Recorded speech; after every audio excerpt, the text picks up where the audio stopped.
This exploration delves into the mechanisms behind iMessage's handling of photos and videos, shedding light on the balance between efficiency and quality in modern messaging technology. Part 1.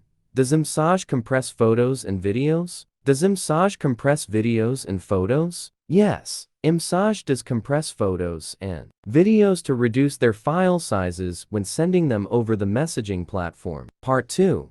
How do you send full-resolution photos on iMessage on iPhone? Open the Settings app on your iPhone, iPad, or iPod Touch. Scroll down and select Messages.